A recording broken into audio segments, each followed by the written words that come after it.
Bonjour, bienvenue à vous. Bonjour Gauche, merci encore une fois de m'avoir invité pour ce festin matinal qui est devenu pour moi vraiment, je ne sais pas comment qualifier. Parce que chaque fois que je viens là, je suis très heureux de retrouver mes panélistes qui sont d'éminents... Vos frères finalement. Frères, ouais, panélistes et frères. Parce qu'on partage ensemble le même destin pour l'Afrique. Et ça me fait plaisir d'être là régulièrement avec eux pour essayer de réfléchir et trouver des solutions, même si elles ne sont pas comprises par les autorités qui sont censées réguler la gestion de notre continent. Encore une fois, merci. Et je voudrais profiter pour m'excuser parce que la présidente du Made in Cameroun devait être sur ce plateau ce matin avec le président de Made in Sénégal. Mais à la dernière minute, le président du Made in Sénégal est en train de voyager et comme il est venu en visite au Cameroun, ils n'ont pas pu se présenter. Mais je vous promets que la prochaine fois, ils seront là. Mais je peux vous dire que le Made in Africa est en train de prendre la proportion parce que notre objectif, c'est de mettre des supermarchés Made in Africa partout. C'est-à-dire, on vient là-bas, on trouve que les produits faits par les Africains et pas les Africains. Et ainsi, les échanges pourront se faire entre les pays sans argent. C'est-à-dire que si, par exemple, au Sénégal, on produit quelque chose qui passe, on envoie, par exemple, pour 1 million au Cameroun, et le Cameroun envoie des produits aussi pour 1 million, on paye les producteurs. C'est ce qui fait que le système du troc, le système des échanges interafricains vont se mettre en place et on va procéder ainsi de la zone de libre-échange qui est effective depuis le 1er janvier. Voilà à peu près le projet du Made Africa. Et je peux vous dire que c'est le Made in Cameroun qui pilote ce projet, qui est très important pour l'Afrique. En tout cas, nous allons dire à nos téléspectateurs et à tous ceux qui nous suivent tous les matins, eh bien, consommez africain, consommez le Made in Africa. Peu importe là où vous vous trouvez, consommez entièrement et totalement ce qui sort des terres africaines, c'est le plus important. Paul est là, bonjour, bienvenue à vous. Bonjour Steve, je crois qu'avec vous on a le soleil sur le plateau ce matin. Ouais. Parce que vous illuminez de votre belle tenue ce plateau et tous ceux qui nous regardent, ça veut dire toute l'Afrique. Et c'est ce soleil-là qu'on veut voir briller, c'est pour ça que nous travaillons à la renaissance du continent. Et la renaissance du continent passe inéluctablement par la consommation locale qui est un vecteur de relance de nos économies. Et consommer local, c'est tout simplement faire le jeu de la non-consommation des produits importés qui justement saquent nos économies. Et à la suite de mon frère et patriarche Simon D, je dirais que ce sont des actions comme ça, des solutions endogènes comme ça qu'il faut faire prospérer, qu'il faut encourager sur le continent. Et je le salue vraiment pour tout ce qu'il fait. Et à sa suite, je dirais que nous avons à African Revival une plateforme, justement, il est au courant, qui permet de relayer tout ce qui est produit local, que ce soit au Cameroun, que ce soit en Afrique, pour encourager justement cette initiative de Made in Africa. Tout ce qui est produit local, et si le but c'est de mettre en connexion tous les producteurs et tous les consommateurs qui réclament les produits locaux. Et il suffit de faire un mail à African Revival en un seul mot 2020 @gmail.com. African Revival en un seul mot 2020. African Revival 2020 @gmail.com. Félicitations Simon D, et je pense que nous sommes en bonne voie pour relancer en fait nos économies locales grâce à la consommation de nos produits. Oui. Ah, papa, Simon devait parler, allez-y. Je devrais profiter de l'occasion pour remercier mon frère Ella pour tout ce qu'ils font. Et je souhaite, parce que je suis le président de la commission marketing, communication et je souhaiterais à la prochaine réunion inviter mon frère Ella, parce que je pense que le projet, on peut fédérer pour pouvoir apporter quelque chose de nouveau en Afrique. Et je souhaite qu'à la prochaine réunion de la commission, je vais faire la proposition qu'il soit membre de la commission, parce que sa plateforme peut être rentable pour toute l'Afrique. Je réponds déjà présent. La plateforme est disponible, faites un mail et avec Simon D, on va faire avancer l'Afrique grâce à vous. Merci monsieur d'être là ce matin. Patient Parfait, bonjour, bienvenue à vous. Bonjour Steve, merci pour cette invitation. Bonjour à Simon, bonjour à Ella, bonjour à l'Afrique qui nous regarde. Je crois que c'est une très belle initiative, que des synergies comme celle que j'entends sur ce plateau se mettent en place. Ces synergies doivent être d'ordre économique, d'ordre sanitaire, d'ordre social, d'ordre politique, de tous autres, quoi, pour que l'Afrique puisse vraiment enfin décoller. Les solutions endogènes, c'est mon credo, c'est elle qu'il faut essayer de privilégier actuellement dans cette période de transition que nous avons, même s'il faut penser, il faut quand même le dire, nous n'avons pas encore les moyens d'aller à la vitesse de guépard comme on l'aurait souhaité. Il y a beaucoup de de contraintes qui empêchent encore qu'on aille assez vite. Mais déjà, que ces solutions se mettent en place, c'est une très bonne chose. Donc, c'est mon sait que j'ai toujours été auprès de lui. J'ai toujours été l'un qui forme la propagande de ce produit. La preuve, j'ai insisté sur ce produit Artemisia. Vous savez qu'il y a plein de variants de ce fameux coronavirus qui arrive maintenant, variant X, variant Y, sud-africain. Je ne serais pas étonné que dans bientôt, il y a un variant à l'homme au bobo jaune. Donc, nous sommes là pour essayer de régler ces problèmes avec des solutions endogènes africaines. Donc, n'ayez pas peur de vous traiter comme les Africains doivent le faire. Voilà, Artemisia, jeu d'Artemisia, une solution proposée par M. Simon qui a fait ses preuves. Si nous sommes encore, pour beaucoup d'entre nous sur ce plateau, c'est parce que nous avons été vraiment assujettis à ce produit qui est excellent. Donc, je pense que l'Afrique est en marche, l'Afrique va de l'avant, même comme il y a encore beaucoup de problèmes. Oui. Et nous voyons que le monde, contrairement à ce qu'on peut penser, il est global, mais il suffit peut-être seulement d'un petit truc comme ça pour gripper complètement la mécanique qui a été mise en place par le commerce international. Vous avez appris dernièrement qu'un cargo s'est mal dirigé au niveau du canal de Suez et a bloqué complètement le trafic dans cette mondial pendant des jours et des jours. Et si je vous donne des chiffres, n'est-ce pas, des pertes de tous les cargos qui étaient en attente, qui ne pouvaient pas emprunter le canal pendant cette période, vous aurez des hallucinations. Donc, c'est pour dire que, contrairement à ce qu'on pense, tout n'est pas gagné. Il suffit d'un petit grain de sable dans la mécanique qui a été mise en place du point de vue du commerce mondial et tout est pacté. Donc, pour revenir à ce que dit souvent Triple A, effectivement, ce n'est pas une lubie ou bien ce n'est pas une vue d'esprit. On peut fermer nos frontières et nous développer de manière endogène. Par rapport au coronavirus, on vous avait appris que le Maroc a interdit tous les vols en provenance ou bien à destination de la France, bloqué complètement. L'Algérie a complètement fermé ses frontières dans ce sens-là aussi depuis un certain temps et on n'a pas appris que c'est parce que les frontières de ces pays-là sont fermées qu'il y a des hécatombes là-bas de ce côté. Donc, à nous de chercher des solutions endogènes pour répondre en termes de réponse aux agressions qui arrivent là et que nous voyons tous. Merci beaucoup, patient parfum d'homme d'être là ce matin. Albert Anatola ici, bonjour, bienvenue à vous. Bonjour Steve Joselongos, je salue tous mes co-consultants. Je salue comme à mon habitude, n'est-ce pas, toute la chaîne de production de DBS Matinal.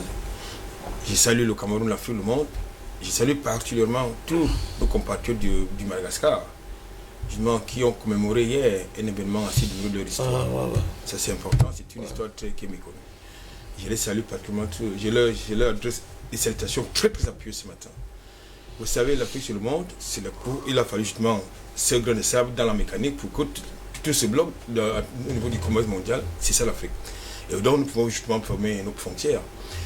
Mon coup de gueule ce matin, une fois n'est pas coutume, je vais convoquer les éléments de langage du bourreau, du parent du bourreau.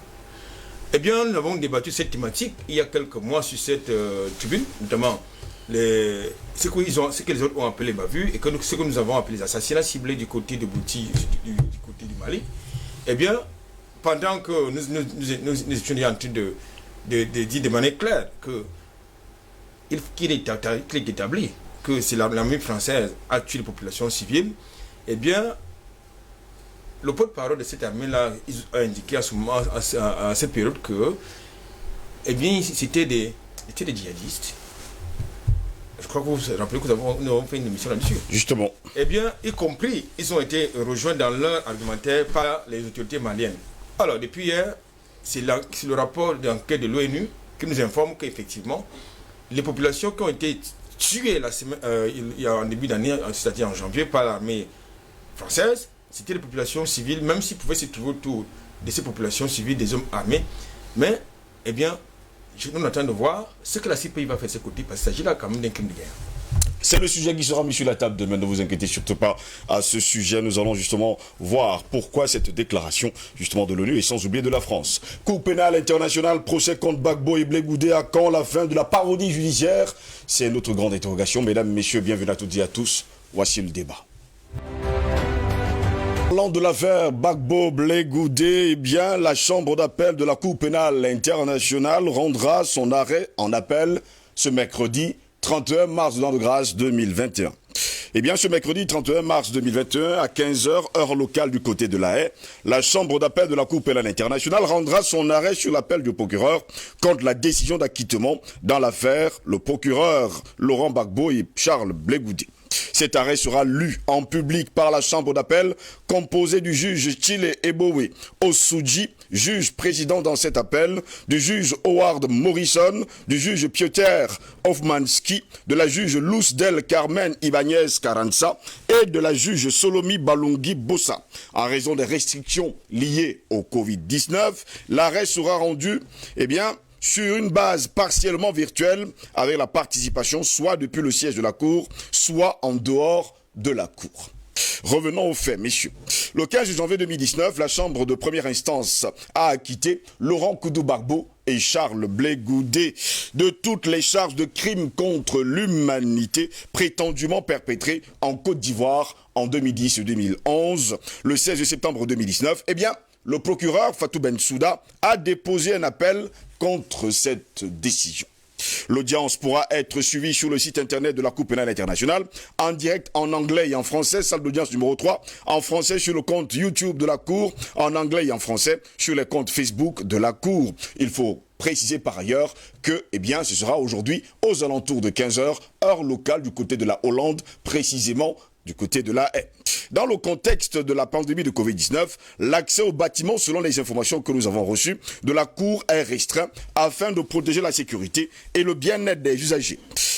Un nombre limité de représentants du public et des médias auront accès à l'audience depuis le siège de la Cour en respectant les mesures contre le coronavirus, notamment le port d'un masque et le respect d'une distance de 1,5 mètre. C'est ce qu'on nous dit. Les personnes n'ayant pas reçu de confirmation avant l'audience n'auront pas accès au bâtiment. Il est conseillé au public d'arriver 20 minutes à l'avance avant le début des audiences. Mais revenons dans le contexte même d'ailleurs qui nous intéresse. Le procès dans cette affaire s'est ouvert le 28 janvier 2016. Le 15 janvier 2019, la chambre de première instance à la majorité a acquitté Laurent Gbagbo et Charles Blé Goudé de toutes les charges de crimes contre l'humanité prétendument perpétrés en Côte d'Ivoire en 2010 et 2011.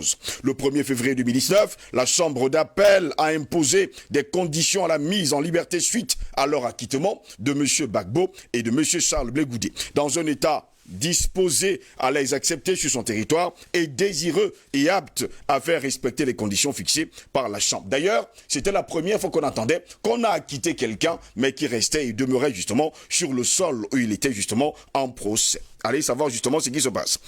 Messieurs Gbagbo et Blé Goudé ne sont plus au quartier pénitentiaire de la Cour pénale internationale suite à leur mise en liberté avec condition, mais pourtant on sait qu'ils ont été acquittés. Le 16 juillet 2019, la Chambre de première instance a déposé les motifs complets de l'acquittement de messieurs Gbagbo et Charles Blé Goudé. Le 16 septembre 2019, le procureur a soumis un appel contre cette décision. Du 22 au 24 juin 2020, la Chambre d'appel de la Cour a tenu des audiences pour entendre les observations des parties et des participants sur l'appel du procureur contre la décision d'acquittement dans cette affaire. Drôle, d'ailleurs, vous pourrez me dire. Voilà là où nous en sommes aujourd'hui. Ce jour du 31 mars de l'an de grâce 2021, on saura finalement si cet appel sera rendu public, si finalement Charles Blé Goudé et surtout Laurent Gbagbo seront tout simplement et entièrement libérés et pourraient justement rentrer chez eux, eux qui ont été acquittés, car on ne les accuse plus de crimes contre l'humanité, de crimes de guerre. Voilà ce qui se passe aujourd'hui. Patient parfum d'homme, finalement, on assiste depuis 2016 à une parodie judiciaire. La procureure nous a présenté des témoins qui devaient être à charge, mais témoins qui sont devenus à décharge. Vous voulez me faire rire, quoi. Nous sommes en plein dans les tartufferie de la prétendue communauté internationale, qui ne sait plus quoi faire. C'est toujours la théorie du petit grain de sable qui peut faire enrayer toute une grande mécanique comme celle qui a été mise en place, n'est-ce pas, pour essayer d'empêcher Laurent Gbagbo et le peuple ivoirien d'assumer, n'est-ce pas, le chemin qu'ils se sont librement choisis. Donc, ces pays-là, je ne sais pas, je ne voudrais pas que dans l'histoire, mes enfants retiennent un jour, mes arrière-petits-enfants, que moi j'avais validé la CPI comme une cour de justice. Je continue de le dire et j'insiste lourdement là-dessus. La CPI n'est pas une cour de justice, c'est faux, 1000 fois, faux et archi faux. Laurent Gbagbo n'est pas devant un tribunal. Laurent Gbagbo a été arrêté en Afrique et déporté là-bas au niveau de la CPI. Parce qu'il ne faut pas qu'on continue de nous faire prendre des vestiges pour les lanternes. Bon, maintenant, apparemment, nous avons beaucoup de juges, nous avons beaucoup d'avocats, nous avons beaucoup d'hommes de loi, des professeurs agrégés en agrégation en droit. Bon, l'Afrique est le mutisme par rapport à ce qui se passe dans ces pays. Moi, je suis très étonné. Je suis très étonné.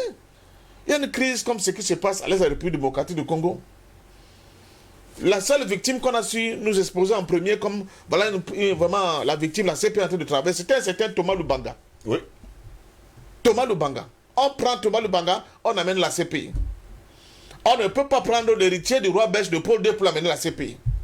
Mais c'est le pauvre, lampiste Thomas Lubanga qu'on va arrêter. Oh, il y a eu des crimes à l'est de la République démocratique du Congo, viol de femmes, voilà le mot qui leur a cher. Et ils ont violé les femmes, des conneries comme ça.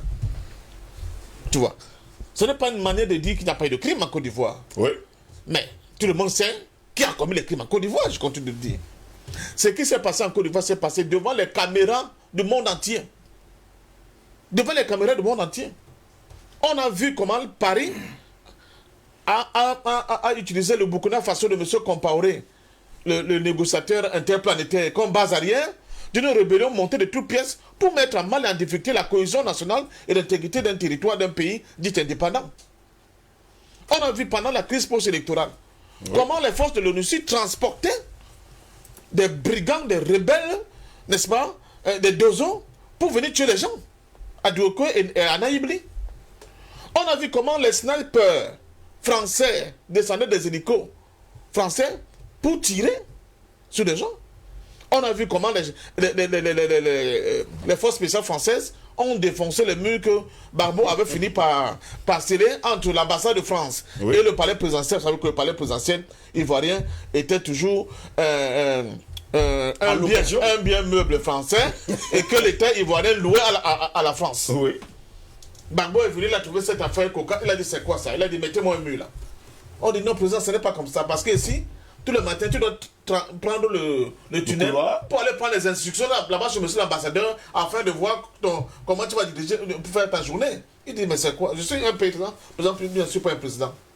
Il a mis le truc. Donc ils sont passés par là, ils ont atteint son bunker, ils ont brisé son bunker, ils l'ont arrêté et après ils l'ont remis aux rebelles. Tout le monde a vu. Je pense même en partie que la mort d'Ahmed Bakayoko est aussi peut-être aussi provenir de ce qui s'est passé ce jour-là. Oui. Peut-être. On ne sait jamais. L'histoire nous le dira. Donc je continue de dire que Laurent Gbagbo n'est pas... Et voilà. Et quand je parlais des hommes de droit africains. Pourquoi les hommes de droit africains ne s'attaquent pas à la CPI même? Qu'ils portent plainte contre la CPI. Je vous pose la question depuis des mois. Mais moi je ne comprends pas cette affaire-là. Vous avez une dame qu'on dit procureur, mais dont l'époux, un franco-marocain, est en affaire avec M. Ouattara. C'est vous qui êtes le juge. Comment on appelle ça? Comment on appelle ça? Ça dit que vous, votre épouse, sur la cette interprétation des hommes de droit, est complètement. Et on voyait comment ils étaient actués à toi, la famille Ben Souda, et le couple Ouattara. Comment M. Ben Souda, ce n'est pas avant, mais depuis que Ouattara est là, et que l'affaire a été passée dans les mains de Campo pour Mme Ben Souda, comment le gars il a démarché au niveau de la Côte d'Ivoire? Et tout le monde fait semblant de ne rien voir. Donc, Gbagbo est là-bas pour empêcher, n'est-ce pas, la machine internationale de continuer de tourner en Côte d'Ivoire. C'est ça. C'est tout. Et il va rester là-bas tant qu'ils n'auront pas toute la garantie de certitude qu'ils continuent de maîtriser complètement le jeu. Donc, moi, je ne serais pas surpris de la décision qui sera prise aujourd'hui, mais elle sera d'autant plus cocasse que ça va pas dans le sens d'un acquittement total et complet. Le juge italien, je crois, Tarfusser, il a été clair. Il a dit, mais on a vu le truc, le dossier était vide. C'est elle-même qui allait choisir, sélectionner les témoins à Abidjan. Il les a menés devant la cour. Tous les témoins qui devaient être à charge, donc contre Gbagbo, sont devenus les témoins à décharge. C'est quand même surréaliste ce qu'on a vécu avec ce procès. C'est jamais vu dans l'histoire du monde. Mais on continue de dire, oui, elle a encore fait appel. Appel de quoi? Appel de quoi? Voilà un type, on dit, vous êtes libre, mais vous ne pouvez pas bouger d'ici. Vous ne pouvez pas rentrer chez vous. C'est l'histoire de la corde et de comment de ça? Et de la chèvre. Et de la chèvre. Ça dit qu'on dénoue encore légèrement ton périmètre devient plus grand, et les gens commencent à produire, oh, tu es libre, tu es quelle liberté? Donc, nous sommes là face à une grosse escroquerie, une grosse barbarie du monde, comment dire ça, du capitalisme néolibéral, parce que c'est de ça qu'il s'agit. Le fond du problème économique. C'est ça le fond du problème économique. Il ne faut pas que la Côte d'Ivoire montre de mauvais exemples aux autres Africains en disant je peux me libérer des chaînes de cette France-Afrique-là et faire la Côte d'Ivoire un pays prospère. Un pays qui était coupé en deux. Mais Gbagbo a passé les 10 ans dans un pays coupé en deux en payant toujours les fonctionnaires, même ceux qui étaient au nord, même ceux qui faisaient la guerre contre lui, en fournissant l'électricité là-bas, gratuitement. Aujourd'hui, on apprend que M. Ouattara a décidé que les comptes qui ont été scellés depuis 10 ans là, que lui-même l'a scellé, en empêchant les gens de pouvoir se soigner parce qu'ils étaient malades, parce qu'ils n'avaient pas accès à leurs comptes. Il les a reversés dans le trésor public. C'est ça qu'on appelle hold-up maintenant, les gens qui parlent de hold-up. Voilà un véritable hold-up. Nous sommes dans le Far West, n'est-ce pas, qu'on voit dans les films de western là. Voilà. C'est de vrais brigands à la tête d'un État, protégés par la communauté internationale et la justice dite internationale.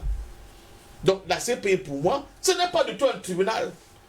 C'est un endroit, et dans l'histoire de l'Afrique, c'est pas la première fois qu'on voit un Africain, un Noir déporté. Toussaint Louverture, Samori Touré, ils sont nombreux.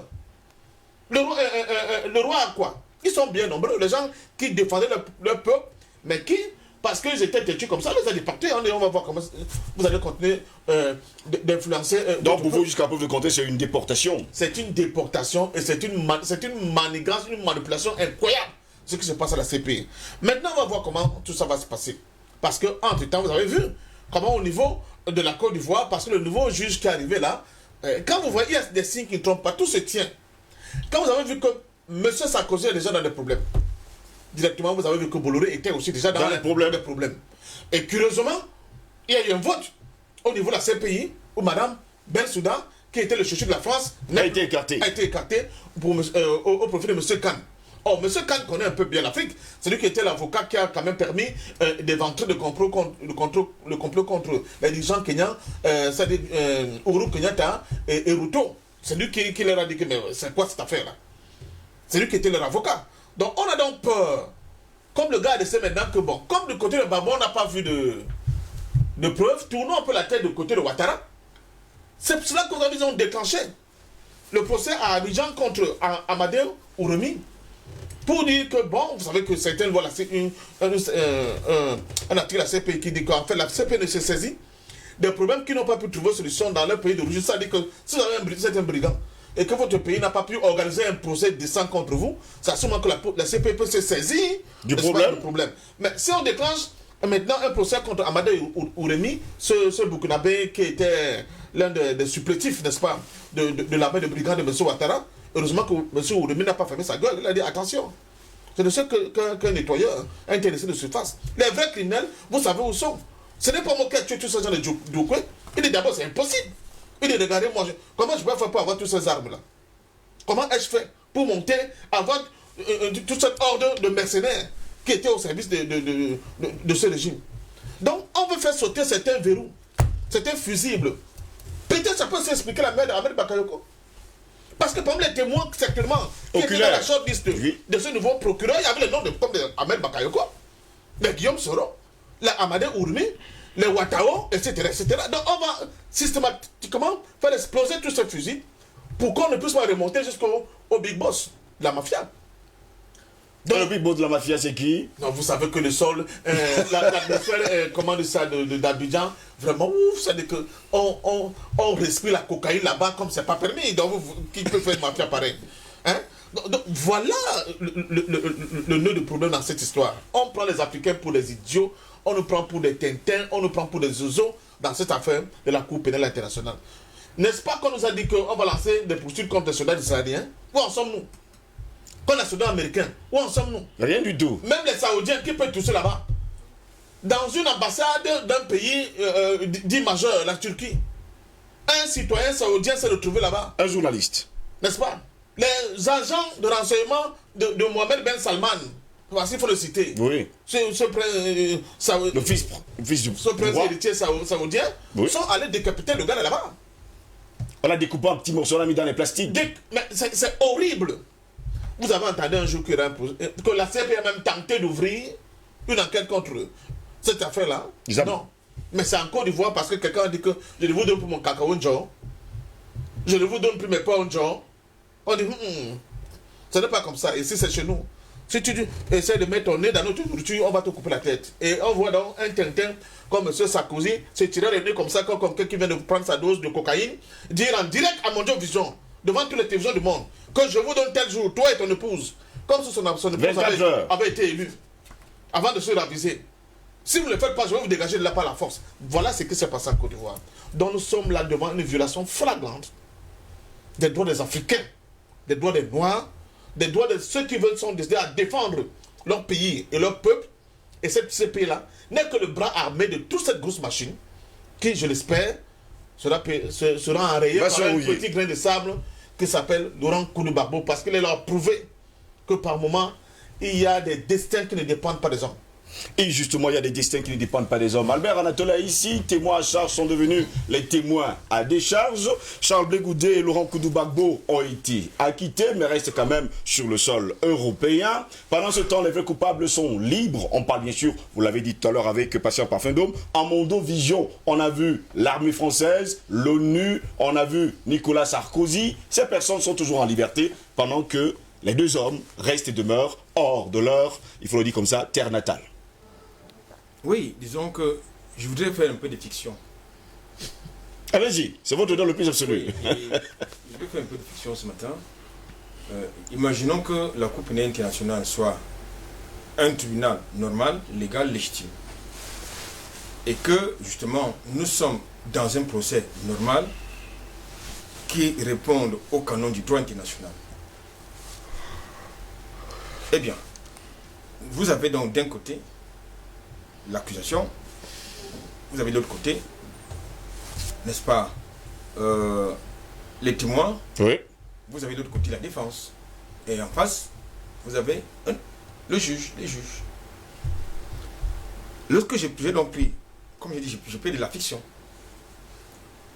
vous savez donc les éléments de droit, que les différents protagonistes, notamment, d'abord, l'accusation, c'est-à-dire le parquet, qui a fait valoir soit des témoins, soit des documents, ou des vidéos dans le cas d'espèce. Et il se trouve justement que parmi les éléments d'accusation, c'est-à-dire des témoins, certains ne savent même pas pourquoi ils étaient là et de quoi on leur y retournait. Ça, c'est la première catégorie. La seconde catégorie, il faut quand même noter ici que la plupart des témoins de l'accusation, c'est-à-dire du parquet, de la chambre du procureur, c'était à la fois des témoins civils et militaires. Donc, ça devient très intéressant. Vous comprendrez pourquoi j'étais sur ce point. Eh bien, vous avez donc certains témoins qui ne savent même pas ce qu'il y a en retour. Deuxième chose, vous avez donc... On voit là les images originales. Vous avez des témoins qui se contredisent. Qui se contredisent, justement. Eh bien, lorsque vous avez ce genre de casting, ça commence à faire douter. Oui. Et vous avez certains témoins qui, dans certaines vidéos, étaient censés être des morts. Oui. Mais qui se retrouvent être dans la salle pour témoigner contre à charge, pour charger, n'est-ce pas, Charles Blé Goudé et Gbagbo. Oui. Vous avez des vidéos, et dans ces vidéos, vous avez justement quelques scénarios, comme je viens de démontrer, c'est-à-dire que vous avez quelqu'un qui est censé être mort, mais quand on ramène la caméra, le cadavre qui était là n'est plus. Une mise en scène comme ça. Bien évidemment, ça c'est le premier casting. Le second casting, c'est que les éléments qui sont les éléments d'accusation, c'est crime contre l'humanité. Qui est la conséquence d'un conflit politique qui a opposé plusieurs protagonistes avec un seul disquette qui s'appelle Sarkozy. Et parmi les protagonistes, vous avez, entre autres, Laurent Gbagbo, vous avez les acteurs majeurs. Vous avez Laurent Gbagbo, de l'autre côté, vous avez M. Ouattara qui donnait les ordres depuis l'hôtel du Golfe. Et dans le puissant, vous avez l'armée française, vous avez les forces nouvelles, vous avez l'armée républicaine qui sont restés loyaux, n'est-ce pas, aux institutions de Côte d'Ivoire. À l'époque, ça dit M. Gbagbo. Eh bien, allons-y, parlons donc des faits. Pourquoi l'un pourquoi deux des protagonistes, des différents protagonistes sont absents du procès. En l'occurrence, M. Babo et le donneur d'ordre qui ne sait pas cacher M. Sarkozy. Ça devrait faire l'objet, n'est-ce pas, d'une exception qui devait être soulevée par la défense. Je ne sais pas pourquoi, je ne sais pas comment cette affaire est organisée là-bas. Ce qui m'amène à rejoindre justement l'argumentaire de Paulsen Parfait, donc qui indique justement que nous sommes tous, c'est tout sauf un tribunal. Deuxième élément d'argumentaire que je voudrais exposer, que je voudrais convoquer ici, ça concerne justement les éléments d'accusation, de preuve de l'accusation, c'est-à-dire qui sont heurtés au standard de l'article 66, n'est-ce pas, du traité de l'homme, de Rome.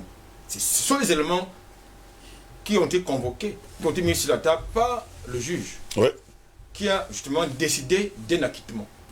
Parce que les preuves présentées par l'accusation ne répondaient pas au standard de l'article 66 du traité de Rome. Alors, ça pose donc un problème. Ça devait logiquement avoir deux conséquences au moins. La première conséquence, c'est celle que nous avons connue, c'est-à-dire l'acquittement. Maintenant, je suis toujours dans la fiction. Hein. Maintenant, si nous sommes toujours dans un tribunal normal, eh bien, c'est tout à fait normal que madame le procureur fasse appel. Ça rentre dans les procédures. C'est normal, il ne faut pas dire que ce n'est pas normal, c'est normal. Mais sauf que, quelle sera la conséquence de cet appel? Parce qu'aujourd'hui, il est question de ramener, c'est-à-dire d'apporter de nouvelles preuves supplémentaires pour conforter son argumentaire. Maintenant qu'elle n'est plus justement procureur de la CPI, qu'est-ce qui va se passer, Albert Anatola, ici? Non, j'y arrive. Je parlerai des conséquences.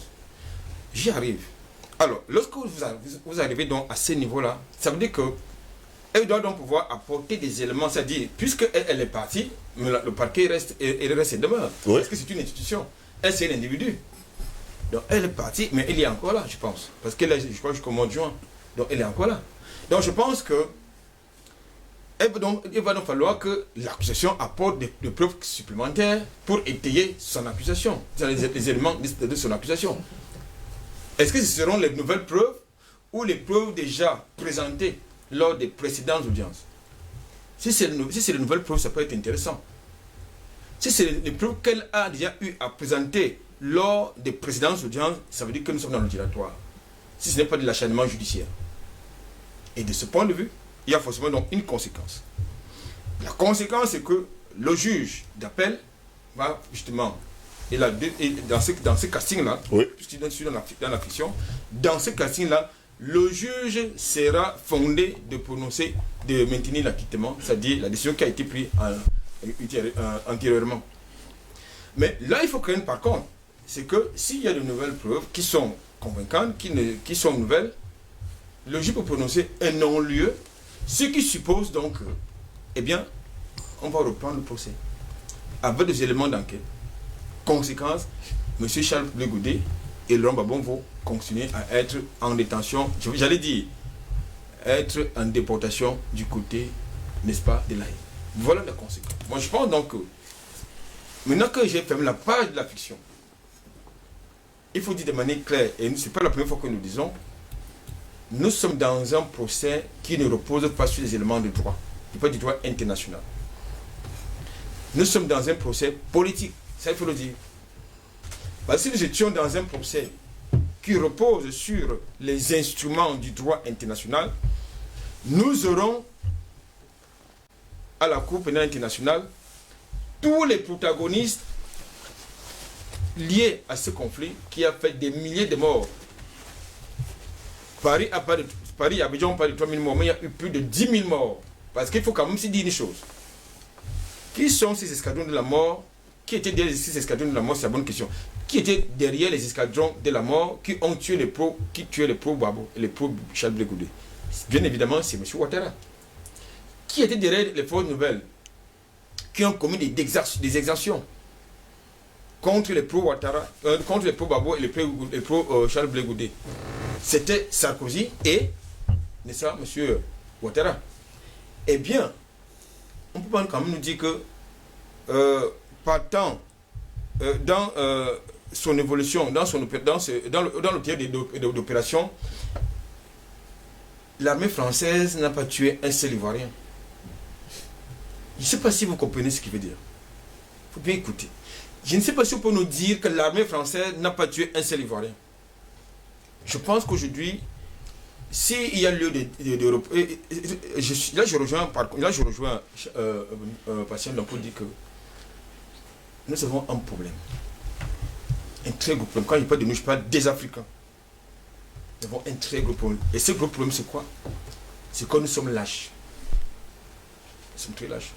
Vous avez des sociétés civiles qui sont des Africains ou la diaspora africaine qui va chercher les fortunes des dirigeants qui sont cachés en France, en Grande-Bretagne, à Washington, au Royaume-Uni, tout ce que vous voulez, mais qui n'est pas capable de poursuivre les destructeurs de leur continent. Ça, c'est important. Et c'est quand même étonnant que vous avez des milliers de morts.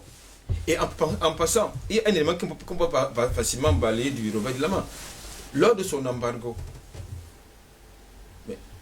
sur les médicaments. Combien d'Ivoiriens sont morts? Beaucoup d'Ivoiriens sont morts. Oui. Et ça...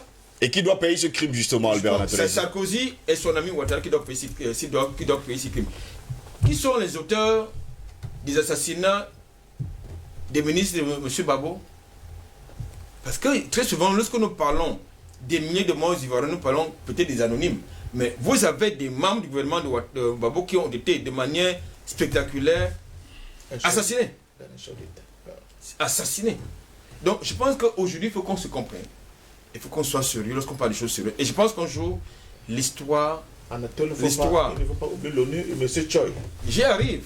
Je pense qu'il faut qu'un jour, tous les acteurs, tous les protagonistes... Tout à l'heure, je vous ai dit que nous ne sommes pas dans un procès qui repose sur les instruments du droit international. Il ne s'agit pas de la CPI, c'est tout ça. Je voulais quand même vous rappeler que la CPI, c'est une excroissance de l'ONU. C'est un instrument de répression juridique contre ceux-là qui veulent penser qu'ils peuvent s'émanciper, n'est-ce pas, de l'ordre mondial qu'ils veulent imposer.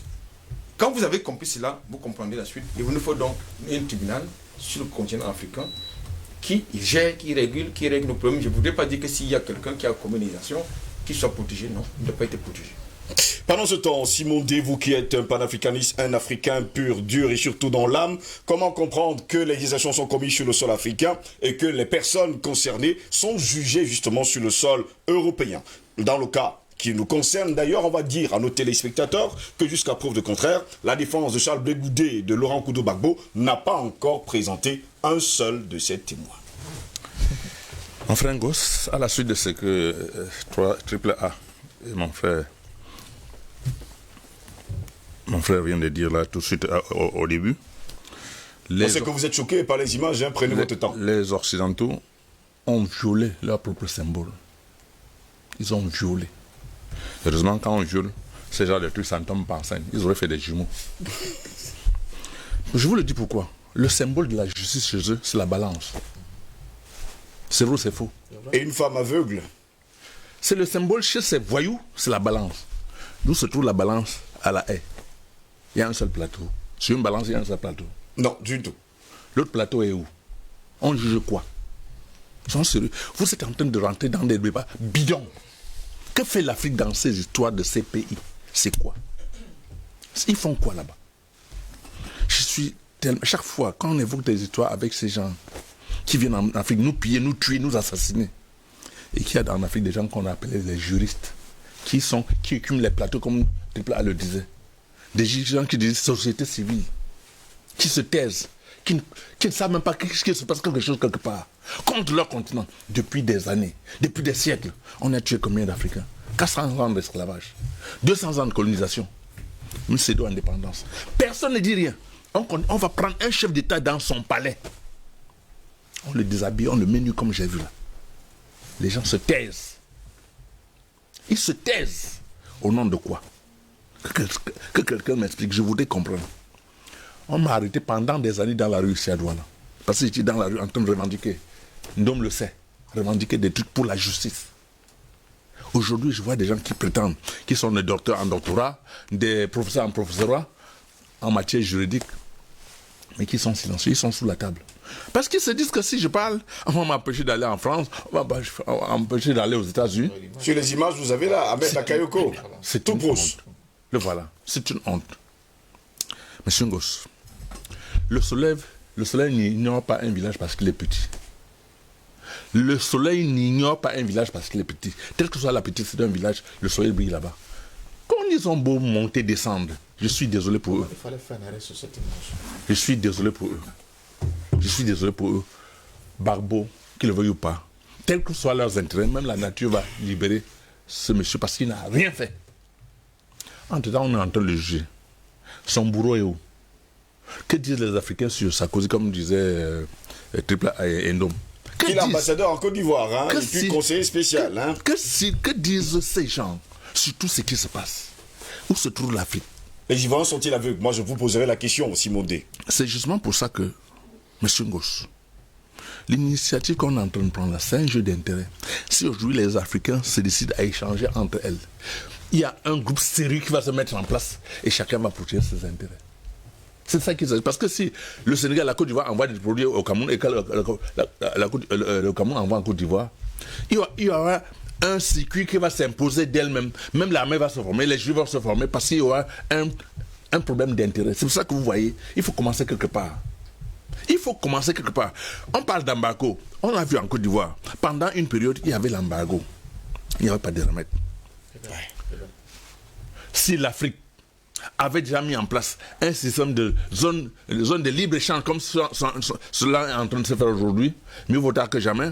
Si on avait mis en place les Made in Africa, je ne pense pas que quelqu'un pourrait parler d'embargo parce qu'on se foutrait pas mal, ni de l'argent et des produits et tout, parce que si nous on va envoyer des produits au Gabon par exemple, on n'a pas besoin d'argent. Ils produisent ce qu'ils produisent, ils envoient ici, on produit ce qu'on produit et on envoie là-bas. On n'a pas un problème d'argent. Et il y aura une synergie entre tous les Africains pour un problème d'intérêt. C'est le jeu d'intérêt qui se pose là. Quand vous voyez un monsieur comme ce voyou de Ben Soudan, Ben Soula ou bien Ben Soula, c'est la même chose, qui a ses intérêts en Côte d'Ivoire et dont la femme est là pour défendre. C'est normal. Si les Africains avaient leurs intérêts entre eux, ils ne pourraient jamais avoir de problème en Afrique. Il n'y a pas d'intérêt entre nous.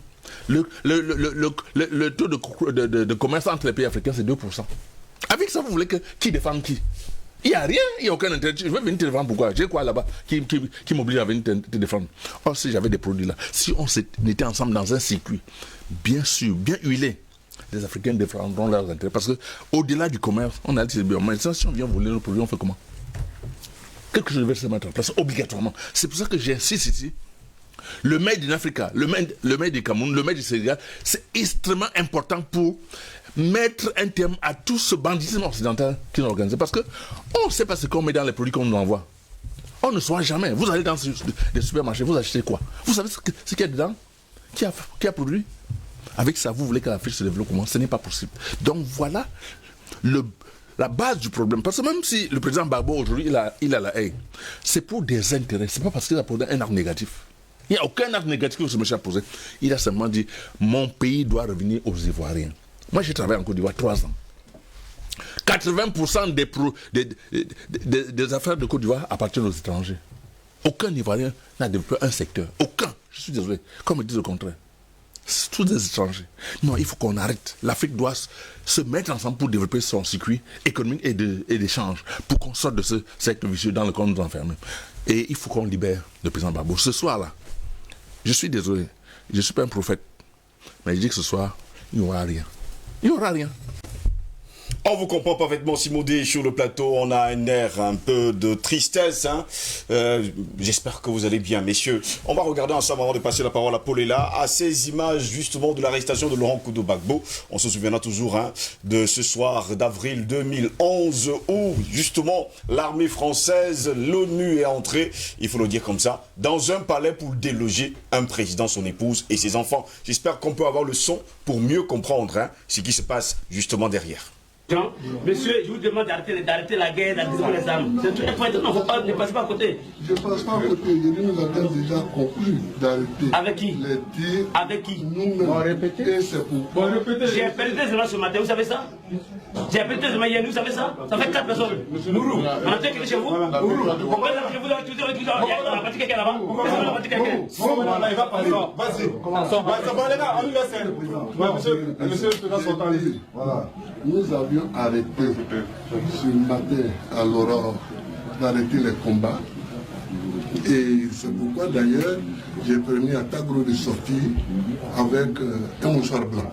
C'est moi qui lui ai permis. Et il est sorti. Je crois que malheureusement il ne s'est pas bien fait comprendre, mais bon, il n'a rien eu. Et donc ça c'est arrêté, c'est conclu. Donc je souhaite qu'on arrête les armes, qu'on rentre dans la partie civile de la crise et qu'on la conclue rapidement pour que le pays reprenne. Alors conclure, ça veut dire, vous voulez dire quoi par là, on la conclue? C'est fini. C'est fini. Il faut dire c'est ça. Allez-y, tout le monde n'a qu'à arrêter. Voilà. Vous avez la sont arrêtés. C'est ce qu'on fait. Il y a eu des élections, qui a gagné? Non, tant pis, c'est fini. C'est pas ça que... Non, mais c'est ça le problème, c'est ça qui nous a dit de ça. Oui, mais c'est pas ça qu'on ce que je dis. Non, attendez, il faut... Excuse. Ok. Donc, appelle aux jeunes. J'ai dit de baisser les armes. C'est vous que vous dites. J'ai dit de baisser les armes. Et c'est pourquoi j'ai autorisé... C'est triste, hein, ces images, c'est grave. D'ailleurs, même, je vois d'ailleurs sur vos visages des choses extraordinaires. Mais bon, on va pas demander à tout le monde d'être triste, mais ces images datent, il faut le dire également, de 9 ans aujourd'hui. Et ça fait toujours aussi mal de savoir qu'un président a été délogé et par ses propres frères qui lui posent des questions, qui l'acculent et qui font de lui, en fait, une proie pour les Occidentaux. Paul, et là, vous avez regardé ces images. On parle également de Fatou Bensouda et sans oublier M. Bensouda. Elle peut être également, elle aussi, attaquée pour conflit d'intérêts dans cette affaire, quand on sait pertinemment que Laurent Gbagbo a été arrêté, déporté du côté de la Cour pénale internationale à La Haye en Hollande, et que M. Bensouda faisait des affaires avec Alassane Dramane Ouattara et la France. La CPI, c'est un machin, Steve. C'est un machin, c'est juste n'importe quoi. Et la parodie n'a pas commencé aujourd'hui, n'a pas commencé avec ce procès, qui est une véritable mascarade.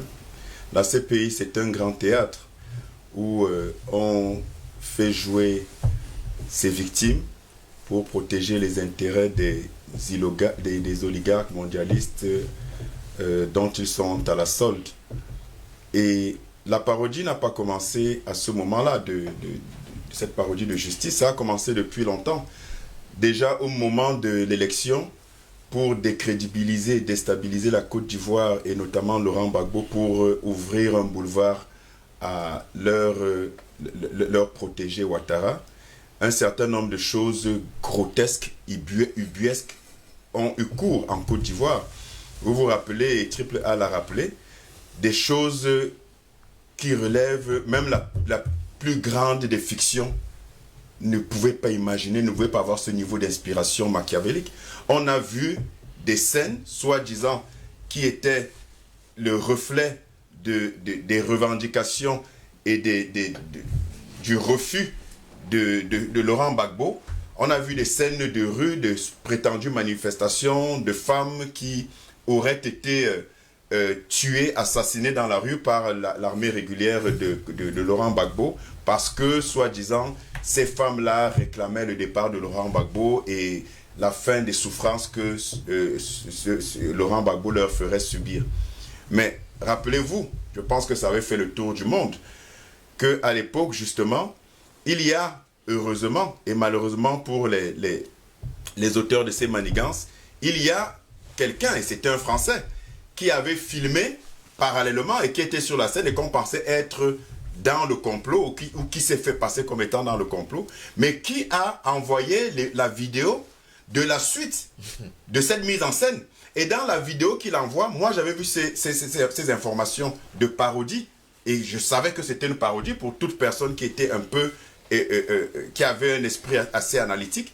J'avais vu cette parodie-là sur les chaînes propagandistes de Sarkozy et de Ouattara, notamment France 24, où on voyait justement des femmes qui prétendument avaient des pancartes contre Gbagbo et qui se seraient fait tirer dessus par l'armée de Laurent Gbagbo. Mais il y a quelqu'un sur la scène, un Français, qui avait filmé la suite et qui a fait circuler cette vidéo-là. Et dans cette vidéo, on voyait bien les morts, les prétendus morts se lever et on entendait une voix qui disait « Ne vous levez pas, ce n'est pas fini ». Mais on a vu ça où dans le monde? On a vu ce type de grossièreté où dans le monde? Et voilà ce sur quoi on se base pour déporter Gbagbo et Charles Blé Goudé et les retrouver devant un machin, un truc qu'on appelle la CPI, à la tête de laquelle CPI, on a bien fait et de façon bien pensée de mettre une négresse de maison qui n'est là que pour servir les intérêts de l'oppresseur. Et moi, je vous avais vu quand vous avez remontré ces images, moi je ne les regardais pas entièrement parce que bon, je les ai vues une fois, mais c'est choquant. Et quand je parle de Fatou Bensouda comme négresse de maison qui ne fait que le travail qui lui est commandité pour nuire davantage aux Africains, je revois ces images que vous avez remontrées et je vois ces nègres de maison, ces autres nègres de maison dans la suite présidentielle de Charles Blé, de Laurent Gbagbo. Mais regardez tous ceux qui sont autour. Regardez comment ils s'adressent à un homme d'État. Ce ne sont pas, vous n'avez pas vu des Occidentaux dans la chambre de Laurent Gbagbo, qui est à demi vêtu, qui est en petite tenue, comme on le voit sur ces images. Ce sont des Africains qui le menacent, qui lui parlent avec condescendance. Et je vous rappelle que l'épouse de Laurent Gbagbo a été, sinon violée, a risqué de l'être. Et le monde entier a regardé. Où sont les Africains? Où sont les panafricanistes? Où sont nos juristes? Où sont nos historiens? Où sont nos intellectuels et pseudo-intellectuels qui occupent le plateau pour faire preuve, pour montrer en fait tout l'étalage de leurs connaissances et de leur savoir? Où sont nos hommes de loi? Donc, on regarde ça, mais moi j'ai vraiment ce qui m'interpelle le plus et ce qui me fait le plus mal. Les Occidentaux sont dans leur rôle de prédateurs depuis toujours. Ils sont dans leur rôle de vecteurs de peur. Ils sont dans leur rôle de mensonges séculaires. Mais la vraie question, c'est nous les Africains. Regardez cette chambre dans laquelle se trouve Gbagbo. Ce ne sont que des Africains qui sont autour de lui. Des Ivoiriens. Des Ivoiriens précisément. Et qui le menacent, qui l'insultent, qui le méprisent. Un chef d'État, vous avez vu ça où? Et on nous parle de ces pays. Simon Parfum demande toujours de très belles images. Son image est magnifique. Quand il parle de la balance, et vous avez rajouté l'image de la justice en France, c'est la balance et c'est la femme aveugle, pour dire que la justice est impartiale. Elle est aveugle, mais elle n'est pas sourde. Mais c'est une bêtise. Mais c'est une bêtise, c'est de l'insulte à nos intelligences. Parce que justement, cette prétendue CPI montre exactement le contraire de cette image-là. Puisqu'on a un Alassane Dramane Ouattara qui a commis des meurtres. Pour qu'il se retrouve, c'est sur le sang des Ivoiriens qu'il a marché. Justement derrière Laurent Gbagbo. Voilà. Et qu'il s'est retrouvé président. Il s'est retrouvé président. Permettez-moi un instant, hein, je veux qu'on prenne le son justement avec Ahmed Bakayoko qui est derrière Laurent Gbagbo et Ouattao qui est en face. Je veux qu'on reprenne justement l'image où on l'habille et on écoute ensemble. Le commandant Ouattao vous a envoyé des chemises. Oui, oui, mais excusez-moi. Déjà, tu me donnes une chemise, une serviette, une chemise.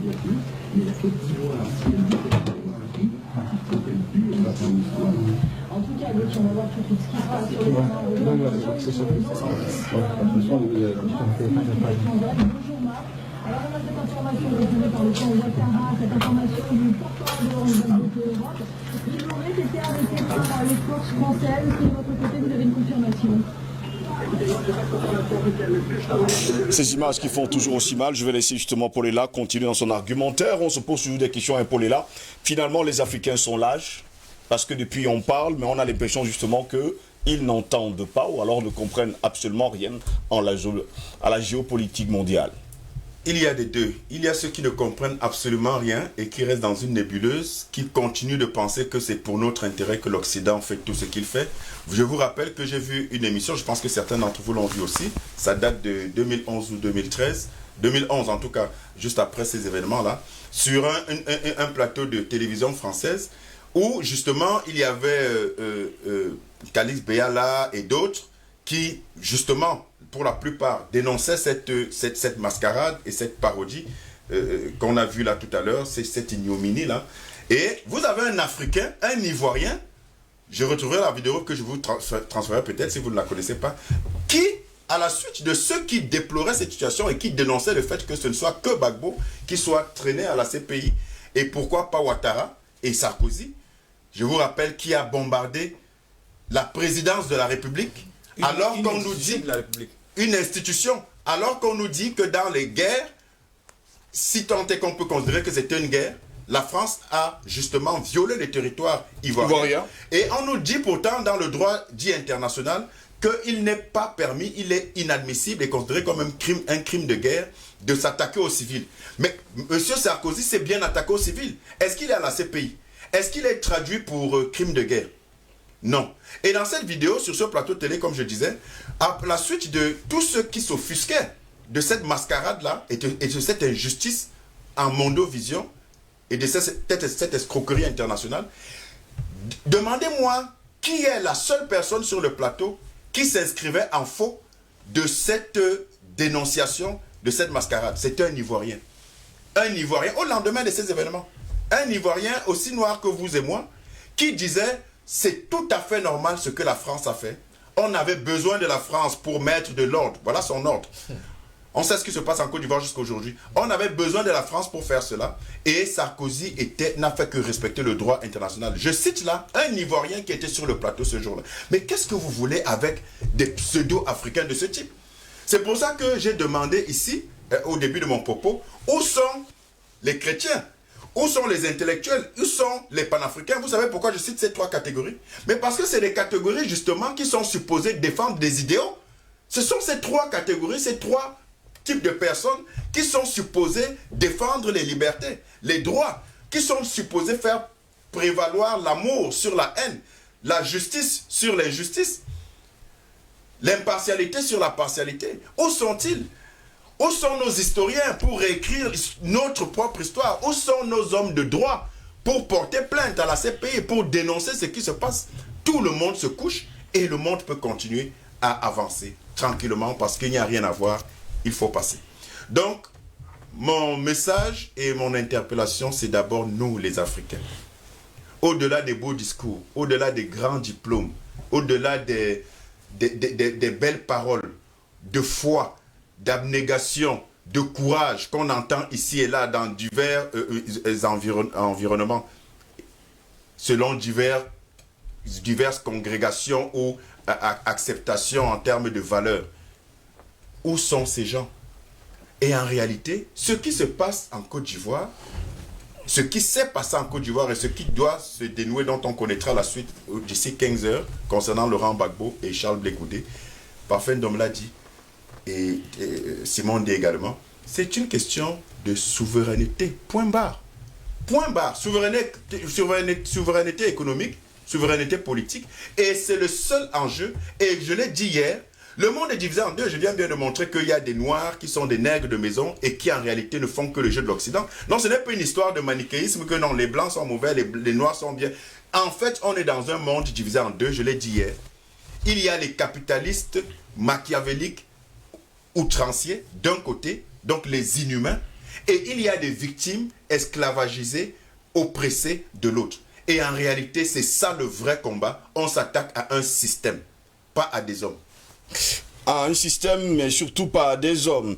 Pasteur Parfait, donc vous avez regardé ces images, il faut également le préciser, on attend toujours ce qui va se passer aux alentours de 15h, heure de la haie, pour connaître justement le sort de Charles Blé Goudé et Laurent Koudou Gbagbo. Sur ces images, vous avez vu Ouattara, Bakayoko, je me souviens pas encore du troisième. Toutes ces trois personnes sont mortes, pourtant ils étaient témoins justement de cet événement d'avril 2011.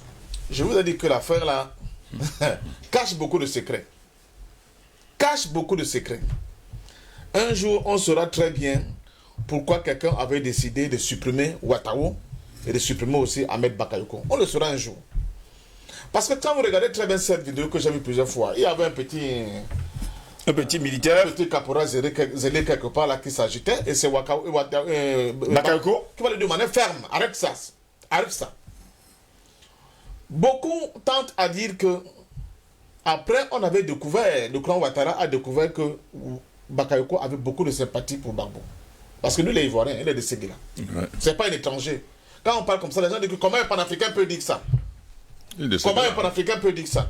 Est-ce que c'est parce que je suis panafricaniste que je vais accepter maintenant que moi je vais au Gabon et je commence à tuer les Gabonais? Parce que je suis panafricain?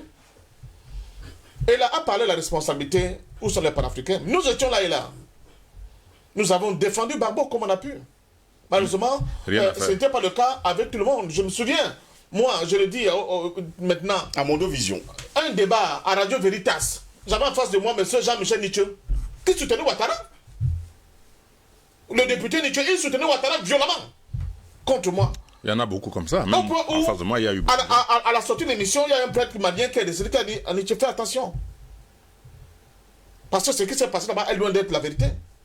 Et vous savez que quelques temps après, le cardinal Toumi va faire une interview où il a posé la question à ses confrères. Il dit que bon, dites-moi un peu, c'est vous qui êtes là-bas, qui a gagné les élections? Et quand ces prélats ivoiriens, sans embâche, on dit que c'est Gbagbo qui avait gagné. Toumi, l'interview existe toujours. Mais au même moment, on avait un président de l'Afrique centrale vénéré. On disait que c'est un grand panafricain parce qu'il a fait un redressement total de conneries comme ça. Qui a dit que Gbagbo était un criminel qui ne voulait pas respecter les urnes, il fallait le dégager par toutes les forces. C'est M. Ali Bongo. On a vu M. Sassou Nguesso, le nouveau président congolais, recevoir Soro, faire une interview dans Jeune Afrique et dire que bon, écoute, il fallait tourner la page Gbagbo. Il faut arrêter avec des conneries comme ça, quelqu'un qui perd une élection et il va s'agripper au pouvoir. Voilà l'Afrique. Non, il faut dire la vérité aux Africains. Parce que souvent on parle des choses là, c'est comme si on était en train de construire les choses qui n'existent pas. Il faut dire la vérité aux Africains. C'est la réalité. Moi, j'ai le livre de Matao, la confession de Gbagbo. Il est clair, il dit que de tout le monde là, la seule personne qui n'a passé un coup de fil de soutien, c'était bien. Curieusement quand même. Bon, écoute, vous savez que je suis un opposant au système. On vous comprend. Mais le droit, c'est-à-dire que la rectitude morale m'oblige à dire cette vérité. Oui, ça c'est clair. Sinon, je ne suis plus moi-même. Les gens qui m'ont inculqué, qui m'ont éduqué politiquement, comme le cas de Samuel Makit, dont nous fêtons l'anniversaire de la mort aujourd'hui, si nous sommes le 31 mars. Bien sûr, bien le sûr. docteur Samuel Makit, Michel Ndor, Moukoko Priso, ils m'ont appris ça. René Filombe, comme parfait. Il faut toujours dire la vérité, même quand elle joue contre tes intérêts, il faut dire la vérité. Clair. Donc, je ne comprends pas ce qui se passe chez les Africains. Je ne comprends pas. Il y a des gens qui se pavanent, ils sont heureux d'être dans le cabinet Mignard. C'est ça, des grands juristes, hein. Ce sont ces juristes-là qui vont aller porter plainte contre la CPI. Vous savez qui est Mignard, vous savez ses positions. Justement. Par rapport à l'Afrique. Cet individu. Donc, ils sont nombreux comme ça. Le problème des Africains, c'est que je ne sais pas qui le disait, la révolution qu'on veut là, panafricaine, pour l'Afrique, il ne faut pas compter que... Il faut absolument que tous les Africains à 100% soient d'accord pour qu'on avance. Jamais. Dans l'histoire du monde, ça n'a jamais été le cas. Les révolutions ne sont jamais le fait de tout le monde. C'est-à-dire que non, même avec Jésus, ce n'est pas possible. Mais bien sûr. Donc, il faut que le groupe qui est décidé, qui est conscient, qui est déterminé, se mette en place, s'organise. Voilà, c'est pour ça que je soutiens ce que l'Alliance patriotique, tous ceux qui peuvent muscler le jeu font. Mais maintenant, il faut créer des synergies, il faut qu'on s'organise. N'attendons pas les juristes qui sont à la solde de l'Occident, que c'est eux qui vont faire porter ces plaintes. Porter une plainte, c'est bien. Mais de l'autre côté, c'est sur le plan du terrain, c'est quoi? Muscle le jeu pour dire qu'on fait comprendre aux autres que ça se passera plus comme avant. Et je remercie l'Union des populations du Cameroun qui a tenu ferme, qui a soutenu le FPI de Laurent Gbagbo depuis le début, c'est-à-dire que pendant la première attaque même, dans les années 2000. Et qui a tenu mordicus pour dire que cette affaire-là, ce n'est pas seulement l'affaire de la Côte d'Ivoire. Je me souviens d'un test de Moukoko Priso. C'est l'affaire de toute l'Afrique. C'est nous qui devons nous reconnaître dans ce combat. Je voudrais préciser à ta suite pour te dire que certains militants de l'UPC ont formé les militants du Front Populaire Ivoirien en Côte d'Ivoire. Bon. J'ai vécu, j'ai pas appris. Bon. Donc il y a des choses comme ça. Ici, chez nous en Afrique, souvent on dit, les gens bavardent, ils disent que tout le monde n'est pas pourri. Tout le monde n'est pas pourri. Il y a des gens dont on ne veut pas beaucoup entendre, souvent exprimer le jeu politique, mais qui prennent des décisions courageuses jusqu'à même à payer le prix. Parce que quand je vois des militants de notre population au Cameroun qui ont été exclus complètement de la sphère politique au Cameroun, je me pose beaucoup de problèmes, de questions. Ils sont nombreux. Mais l'histoire, elle est comme elle balbutie, mais elle va finir toujours par avancer. Donc, à la suite de la comédie qui va se passer aujourd'hui, s'ils sont malins, qu'ils tournent la page.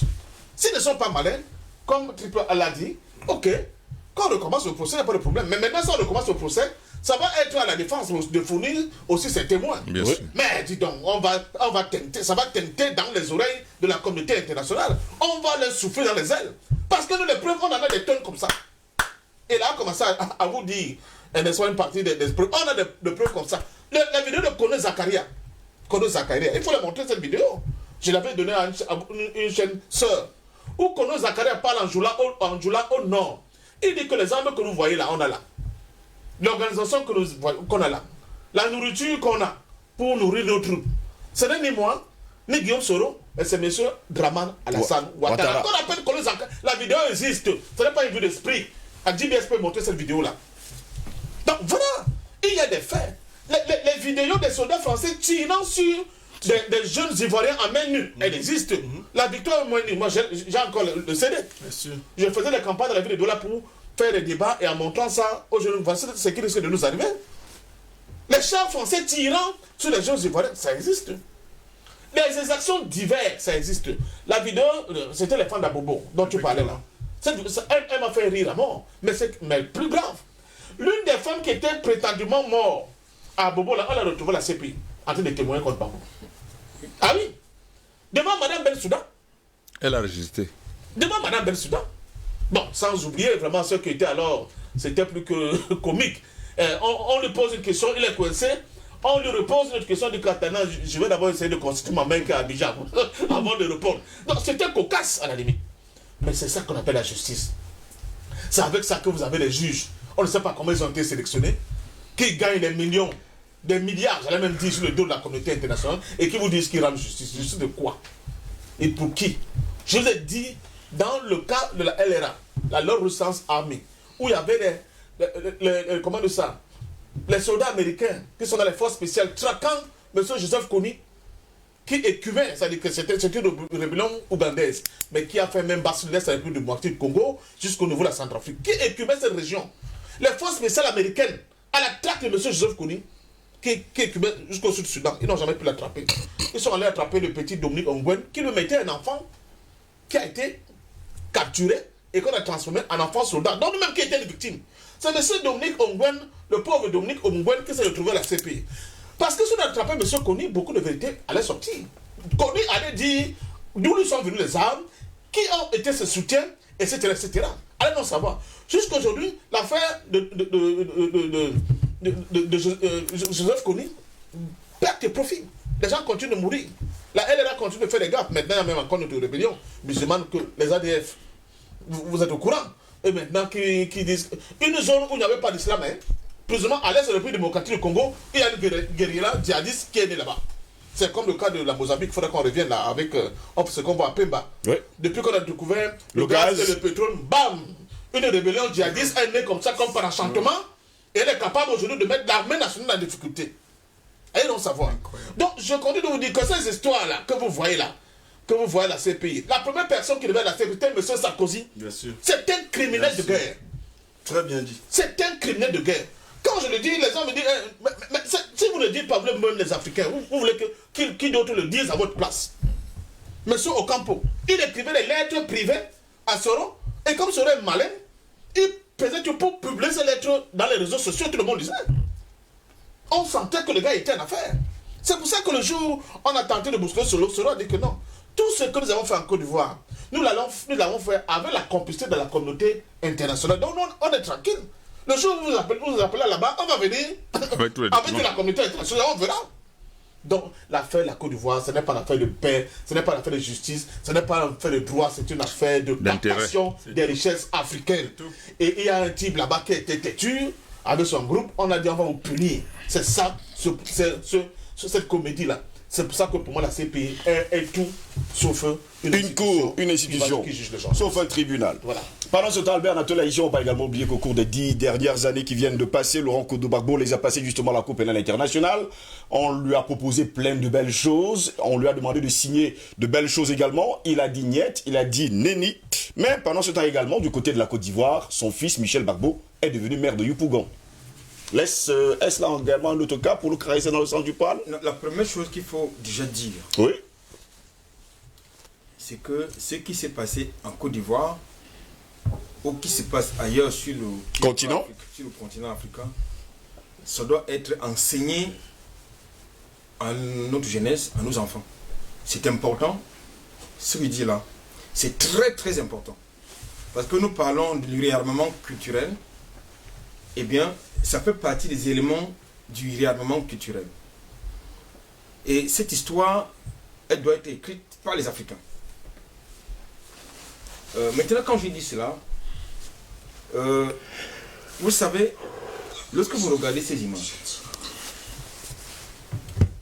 tout à l'heure, Paul la disait que c'est choquant. Mais chez moi, c'est révoltant.